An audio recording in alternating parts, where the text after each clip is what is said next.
Great. So, welcome everyone to one of our weekly business launch cafes, and it's great to have you on today again. And as every week, we have an amazing entrepreneur and leader and mentor all over the globe. We introduce them to you. And today we have Neill. And Michael, you are an international renowned transformative coach, and I can't wait to actually meet you in Copenhagen in November. And I know that, and I know that you have written several really best-selling books. The Inside Out Revolution is one of your latest and greatest. Also, the book Super Coach, you can have what you want, and quite a few others. And your books have been translated actually into 16 languages, which is amazing.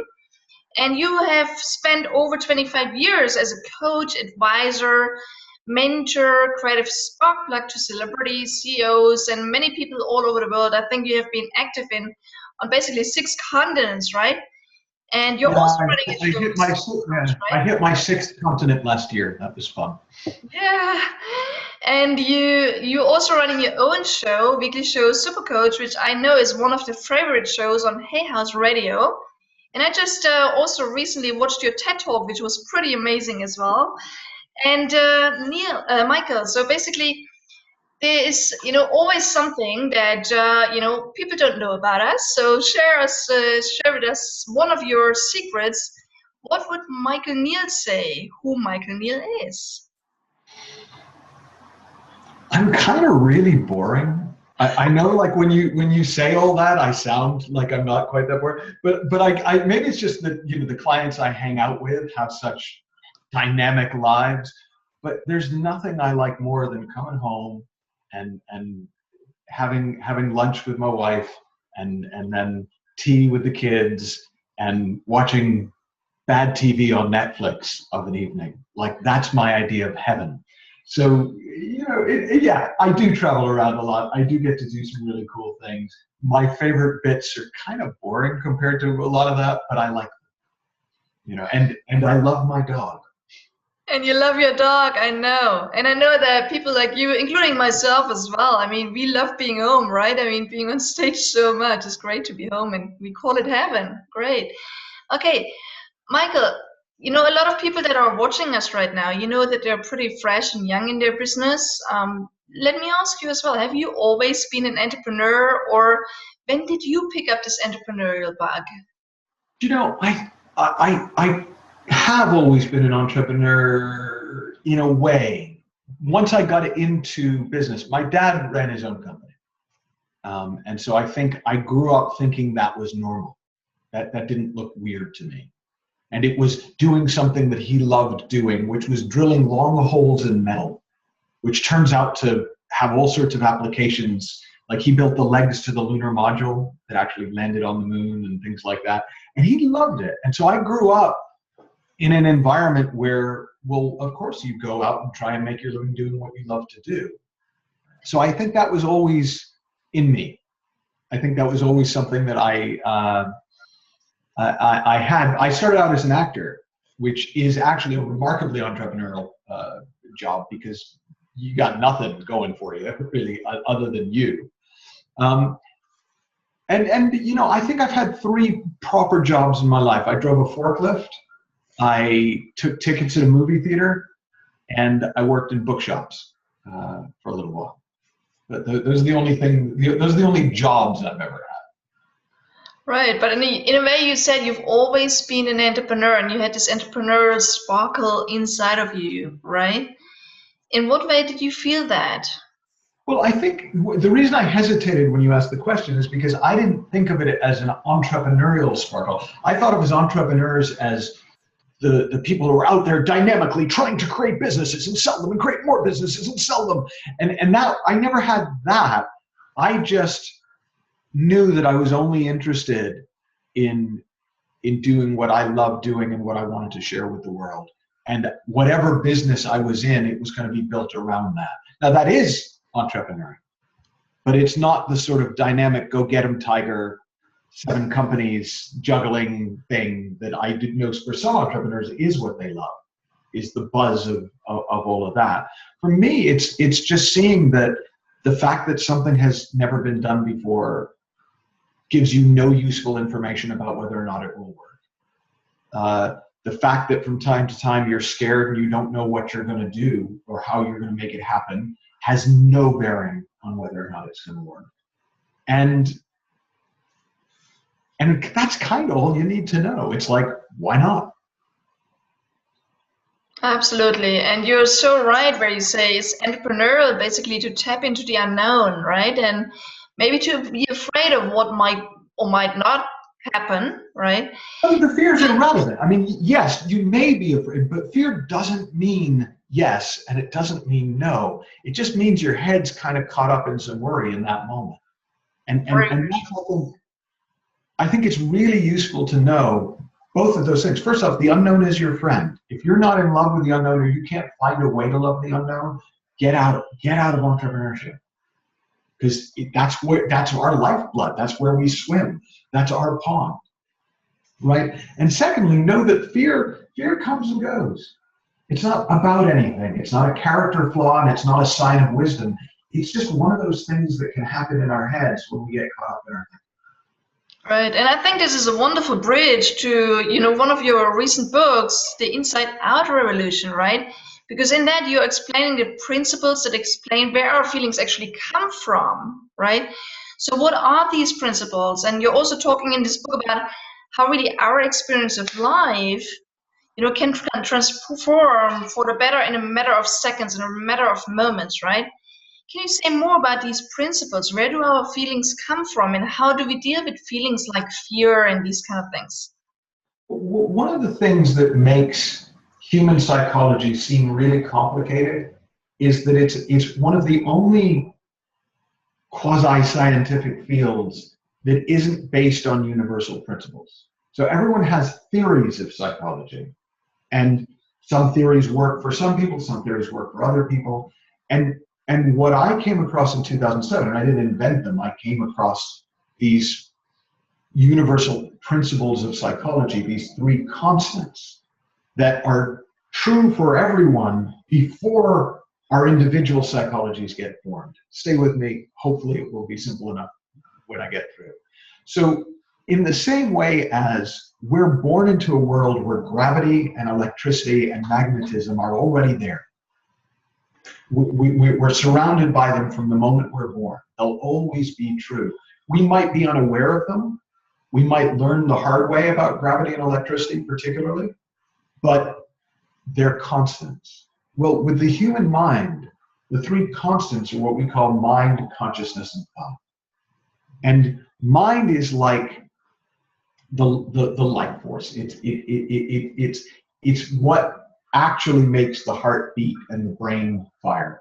It's the electricity that we have running through the body. And it isn't different to the electricity that's running through everything else in life. It's the same life force that makes acorns turn into oak trees, and pine cones become pine trees, and baby mice become grown-up mice, and whatever. And that mind has an intelligence to it. It doesn't make mistakes. It doesn't accidentally turn the acorn into a pine tree or the baby mouse into a horse, except in fairy tales, right? And it actually, we can learn to rely on it to do most of the stuff that we worry about. It will take care of that for us if we let it.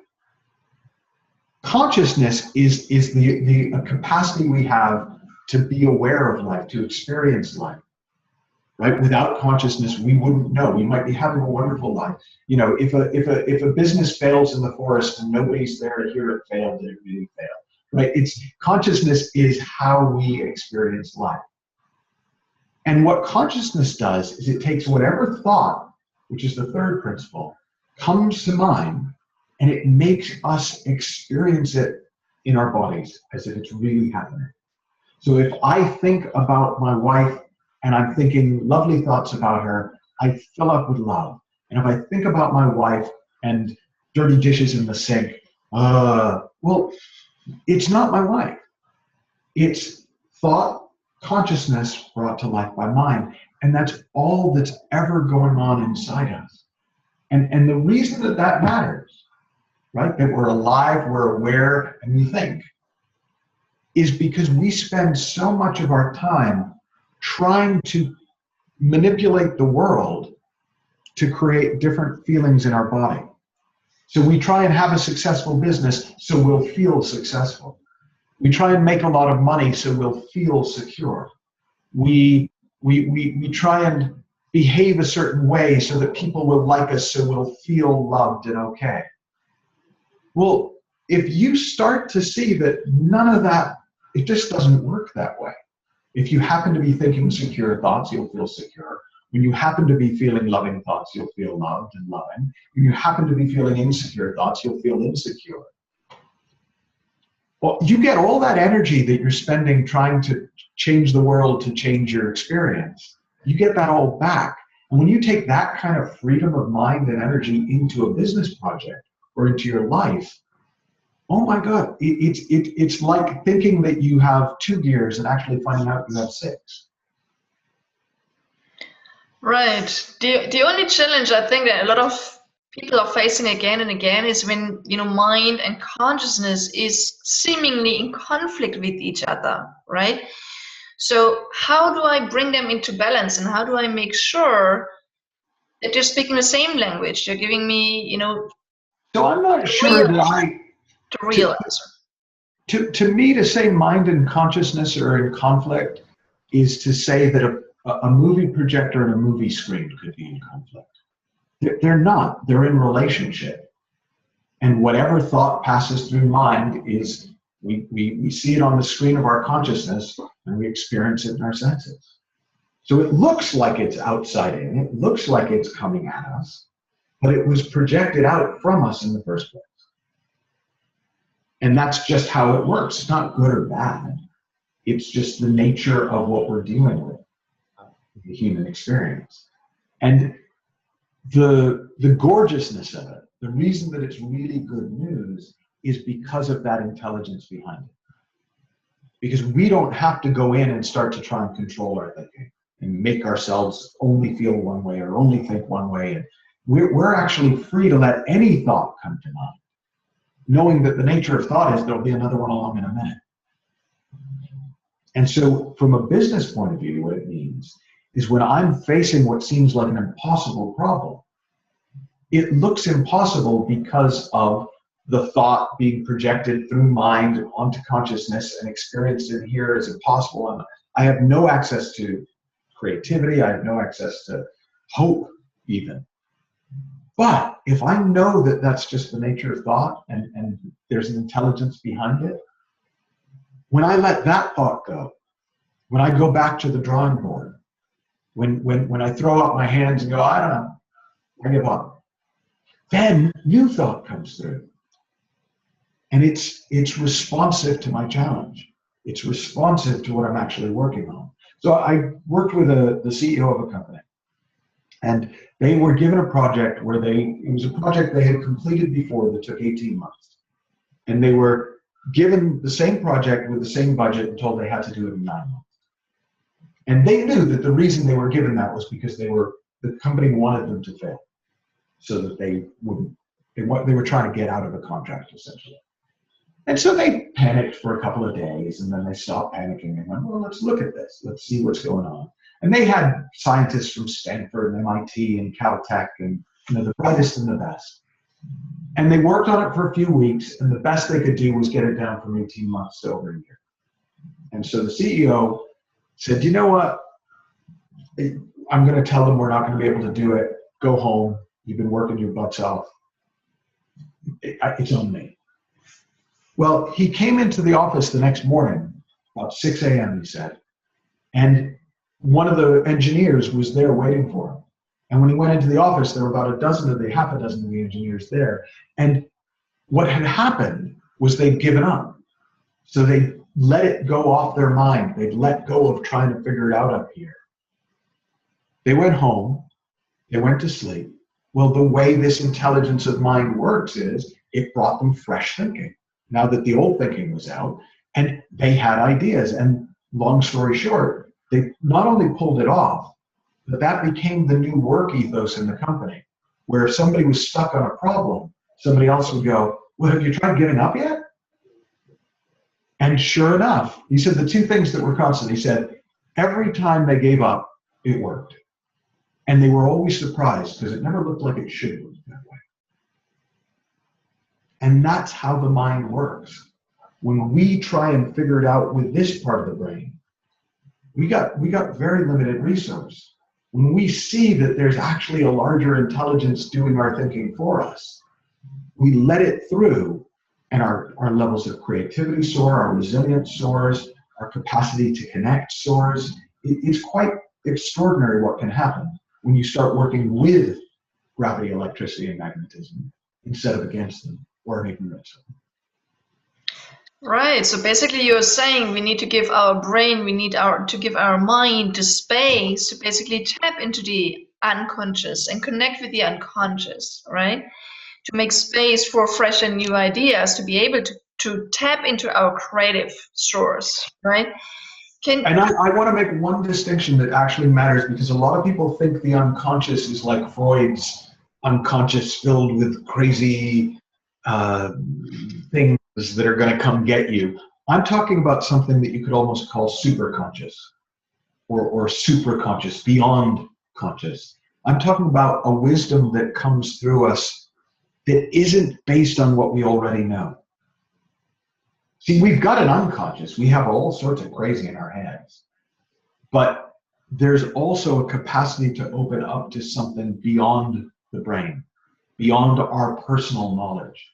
That's what changes lives. That's what changes businesses. And everyone talks about it the same way. Right? They all say, I don't know, it just came to me. It came to me in a dream. One day I was talking to somebody and it suddenly occurred to me.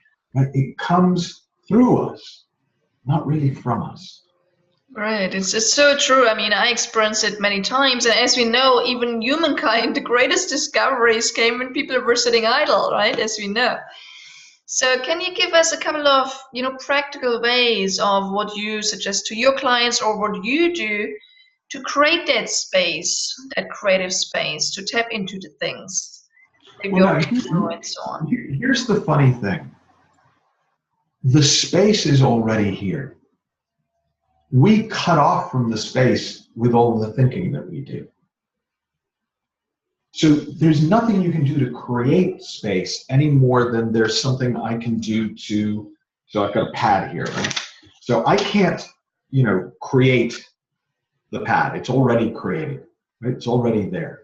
Now, if I, fill the pad up with my thinking, right? There's not really any space on the pad for this creative mind to come through. Now, even if it tries to, and it tries to, say, give me some guidance, right? The guidance is there, but it's really hard to see underneath the noise. Now, if I understand that's how the mind works, at some point, if I'm not revving it up, my mind will settle again.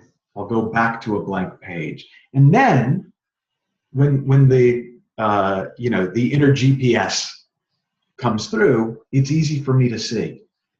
I didn't do it. It was working the same both times. I just stopped adding more noise to the system. And it naturally settles back down.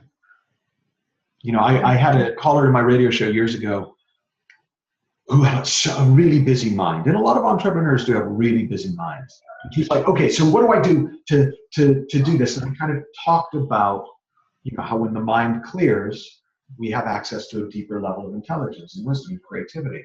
So, well, okay, how do I do it? And I said to her, well, look, if I gave you a mug full of dirty water, right? How would you get it clear? And she thought about it for a minute and she said, well, I'd boil it. And I laughed because that's what she was doing in her own head. She was thinking even more and even more, thinking, well, if I just think hard enough, surely something will happen. Well, the way that you get dirty water clear is you let it sit, because the nature of the water is clear and the sediment will settle to the bottom. Well, our minds are exactly the same. So there is no one technique. Different things occur to people. Some people like walking in nature. Some people like meditating. Some people like reading a book or watching crap TV. Some people find that they get their mind settle more when they're in conversation with other people. Some people journal. And sometimes something that works one time won't work another. If you know that you're just trying to get back to the natural quiet of the mind, you'll find a way back to the quiet of the mind. It's that simple. It is, and still, a lot of entrepreneurs, and including myself, sometimes I'm tapping into that trap again and again from time to time. We're making ourselves over busy on things, right? And then taking that space and clearing our mind is so true. It shows us the way eventually, right?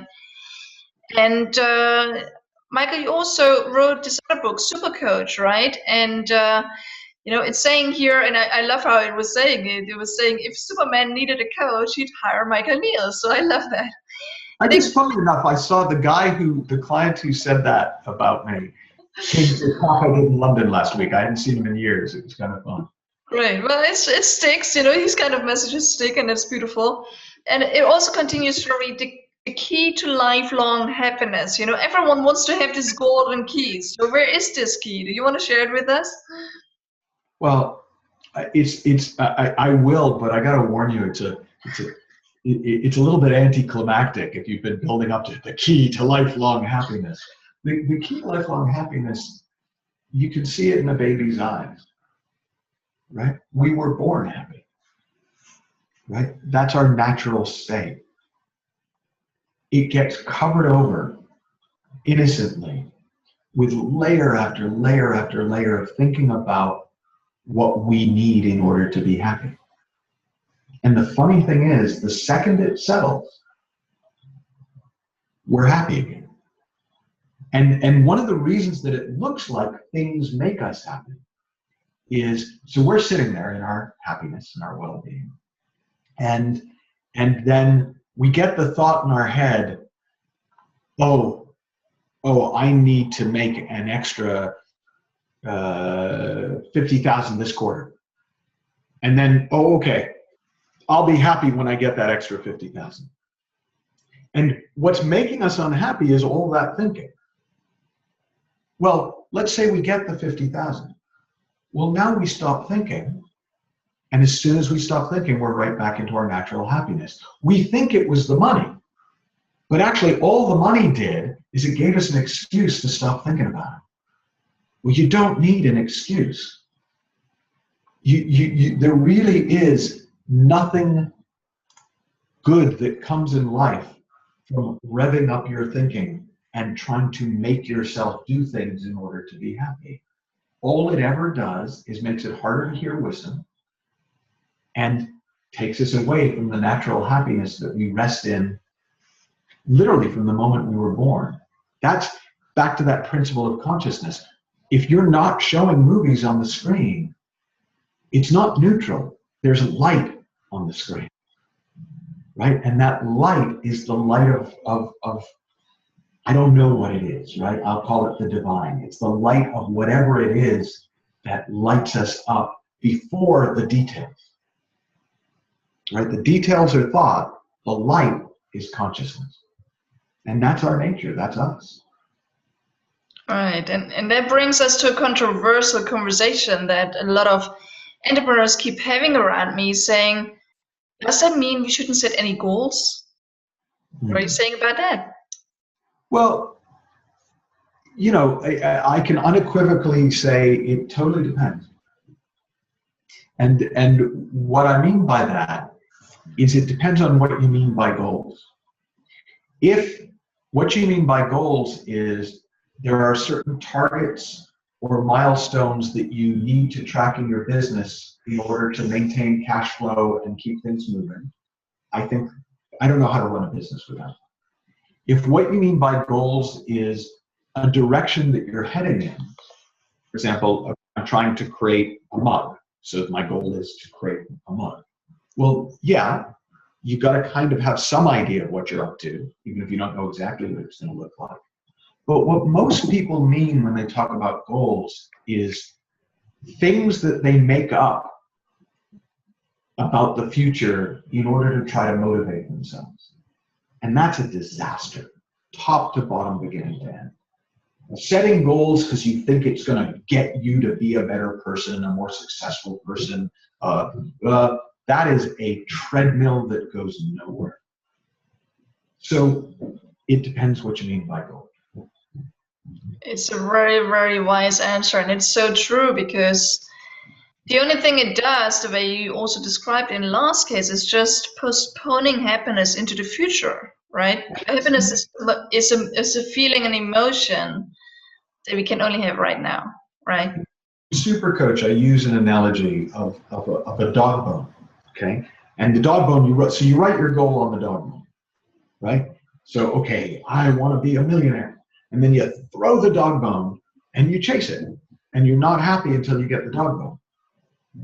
And then as soon as you get it, you write something else on it and throw it again. So you spend the majority of your time chasing happiness through goals. Well, you got the bone. You got the happy bone right here. You can have the happy bone in your mouth and still go that way and still create things in the world and still do stuff. You just don't have to throw the bone and chase it. Right. And with your example, it's not so much about being happy when we earn the extra 50K in the next quarter. It's more about what we do to earn it that makes us happy today, right? No, it's not. It's even less to it than that. It's even, right? So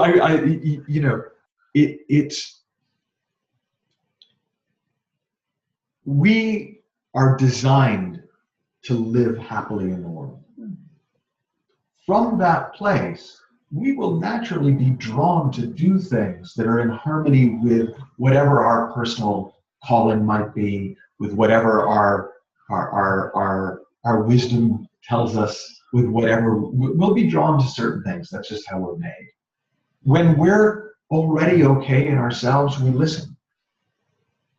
And we're not inclined to go do things we don't want to do because we think we should, or it'll make us a better person.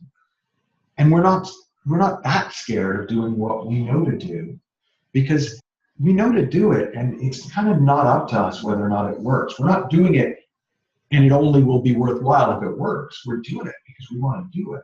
But that comes from happiness. The happiness doesn't come from doing it. We tend to do more of it because we're already okay. We're already well. We're not chasing it. Right. Beautifully said, Michael. And we are all very happy because we're gonna meet you in Copenhagen in November, right? So you're gonna come all the way over to Europe, and you'll be on stage of the Elevate, the biggest 3-day life and business transformation event in Scandinavia, on the 13th to the 15th. And we're gonna share the link later here for everyone that wants there with us, right? In Copenhagen on these days. And I think it will be transformational once again, right? What will be some of the major messages that you will share with us while you're there? I'm gonna be talking about two things. So I'm gonna be doing I'm gonna be doing like a 3-hour and a 2-hour or something like that. But I'm gonna talk at length about the foundations of inner and outer success. You could almost call it how to have a wonderful life, because in other words, what is it that either makes success easier or harder, right? That because without those foundations, you'll never get what you're chasing, right? You're chasing an illusion. You're chasing a rabbit. There's a million ways of talking about it, but when you start to see what's really going on behind the scenes, success becomes a different game. It's a much more enjoyable game. You're playing with the house's money. You're no longer risking everything to try and get something back. You're actually risking pretty much nothing, and everything's on offer. The second talk that I'll be giving is on creating the impossible, and that's a theme in my work. That's actually, the book's not going to come out till 2017 because I contract books out for a while, but it's a program I've run for years. And it's really looking at what is it that stops us from going after what we really want to create in the world. And usually it's that we think it won't work. And as I said right at the very beginning of our conversation, that's a terrible reason to not do something, because we're terrible at predicting the future. And so creating the impossible, I'm going to talk about some of the principles behind that, share some stories, and really kind of work with people in the audience to help them see their way towards creating the impossible in their own lives. Wow. Exciting. Can't wait to see you, have you with us here in Europe. For everyone else that wants to be on, again, we're going to share the link later. And can't wait to see you, Michael, in Copenhagen in just a couple of weeks' time, right? So you're probably right. Yeah, I think it it's is. basically a month, you know, but it's pretty exactly a month from now, so it's gonna be fast. And so everyone, you have gotten a little bit of an insight into who Michael Neill is. I really recommend you to read his 2 amazing books. And Michael, I know that there's more wisdom coming from your side, so can't wait to see you in Copenhagen. It was wonderful to have you today. And do you want to close off our call and our interview today with any kind of, success principles for entrepreneurs that you realized for yourself, is one of the strongest foundation for your success, for your happiness, especially as an entrepreneur? Well, I'll do that. I'll do a little plug. Supercoach.com is where you can find me on the web, and you'll find we've got a ton of free resources there that you can come play with. The thing that I found in working with entrepreneurs over the year is the 2 things that will keep you going and the lack of them will shut you down are passion and compassion. If you can find, not sort of, and I want to pick on Tony, but not like Tony Robbins' passion, but just if you can find your love for what you are doing, and if you can find your warm feelings towards the people you're doing it with and for, that will carry you over any obstacle that could possibly come your way. And what tends to happen is when we hit an obstacle, we think the power is in the obstacle, but actually it's just that we've lost power in our engine. We've lost heart. We've lost hope. We've lost some of our passion and love for what we do, or we've lost some of our compassion for what other people are putting up with and going through. And when we tap back into those, there's nothing that can stop that engine going forward in the world. So true. Thanks for sharing these words. Passion is the key. So thanks for sharing your passion with us today and bringing it over to Copenhagen with you as well. So it's been wonderful to have you. Wishing you all the best, Michael. Can't wait to see you soon in just 4 weeks from now. And for everyone else, we're going to have another great guest and expert with us next week. So keep an eye out for that, and wishing you all a wonderful week, and especially to you, Michael, over to LA. It's been great to have you. Thank you, Minnie. Bye-bye.